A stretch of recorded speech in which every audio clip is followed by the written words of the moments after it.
Hello everyone. This is question and answer program on leadership and change management from chapter 2. As usual, the direction is choose the best answer. Question 1. Which leadership style involves complete control by the leader, minimal employee participation, and unilateral decision making? Which leadership style involves complete control by the leader, minimal employee participation, and unilateral decision making? A. Democratic. B. Autocratic. C. Laissez-faire. D. Transformational. The answer for this question is B.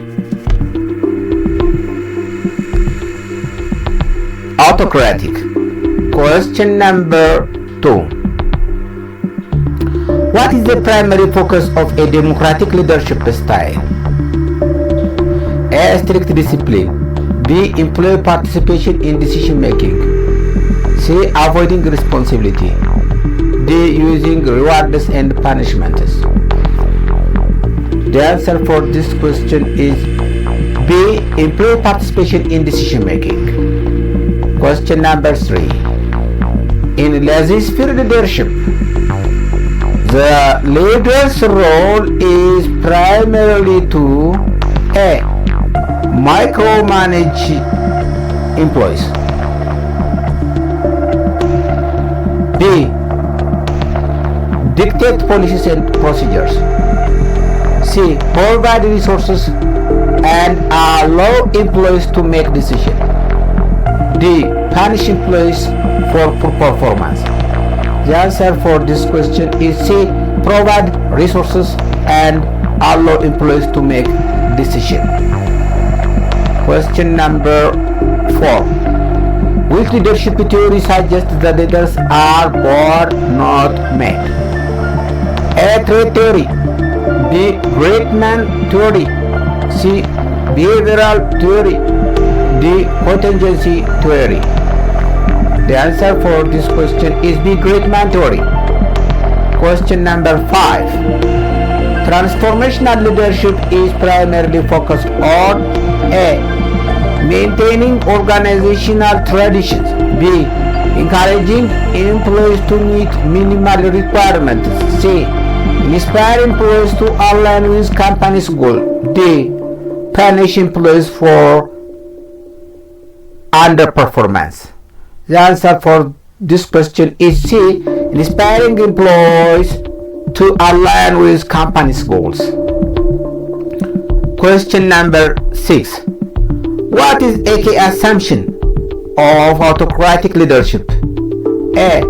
Employees prefer to work independently. B. Employees are naturally lazy and need strict supervision. C. Employees performance best when given full freedom. D. Employees are always motivated to achieve company's goal. The answer for this question is B. Employees are naturally lazy and need strict supervision. Question number 7. Which leadership approach is most effective when employees are highly skilled and self-motivated? A. Autocratic. B. Bureaucratic. C. Laissez-faire. D. Transactional. The answer for this question is C. Laissez-faire. Question number 8.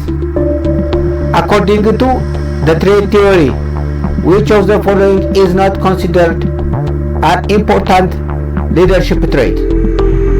A. Self-confidence. B. Height and weight. C. Emotional intelligence. D. Adaptability. The answer for this question is B. Height and weight. Question number 9. The behavioral leadership theory suggests that leaders are A. Born with specific traits. B. Made through experience and training. D. Defined by their position in the company. D. Only effective in stable environment. The answer for this question is B. Made through experience and training. Question number 10. What is the main weakness of the three theory of leadership? A. It ignores the influence of personality on leadership. B. It doesn't consider environmental and situational factors. C. It assumes leaders is based solely on intelligence. D. It suggests that only men can be leader. The answer for this question is B. It does not consider environmental and situational factors.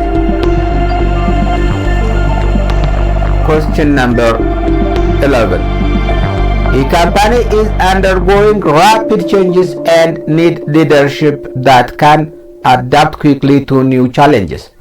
Which leadership theory would best most applicable? A. Threat theory. B. Contingency theory. C. Great man theory. D. Bureaucratic theory. The answer for this question is B. Contingency theory. Question number 12. Any employee with little experience join a company. Which leadership style would be most effective in this situation? A. Laissez-faire. B. Democratic. C. Autocratic. D. Servant. The answer for this question is C. Autocratic.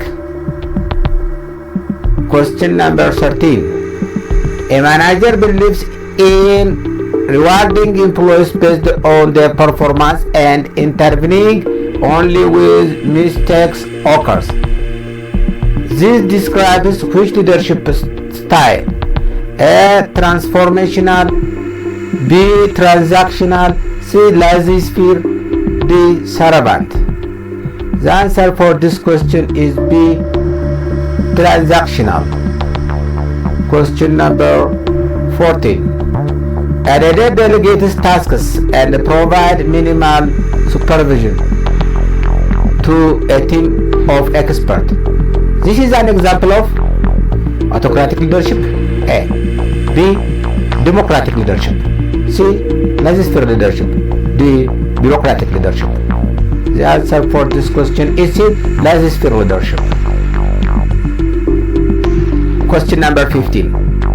A leader focuses on developing employees, empowering them, and prioritize their well-being. This describes which leadership style? A. Autocratic. B. Servant. C. Transformational. D. Transactional. The answer for this question is B. Servant. Question number 16. Which factor differentiates transformational leaders from transactional leaders?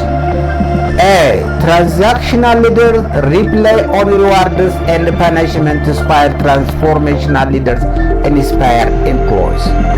B. Transformational leaders micromanage, while transactional leaders delegate tasks. C. Transactional leaders encourage creativity, while transformational leaders discourage change. D. Transformational leaders focus on maintaining tradition, while transactional leaders drive change. The answer for this question is A. Transactional leaders rely on reward and punishment, while transformational leaders inspire employees. Question number 17. A leader uses a combination of coaching, delegating, and directing depending on the employee's competency level. This is an example of A. Behavioral leadership theory. B. Situational leadership theory. D. Great man theory. D. Bureaucratic leadership theory. The answer for this question is B. Situational leadership theory. Question number 18. In a country club management, the leader prioritizes A. Task completion over employees' well-being. B. Employee happiness over productivity. C. Strict rules and efficiency. D. Equal balance between work and relationships. The answer for this question is 18. B. Employees happiness over productivity. Question number 19. A company is deciding between autocratic and democratic leadership styles. What should they consider? A.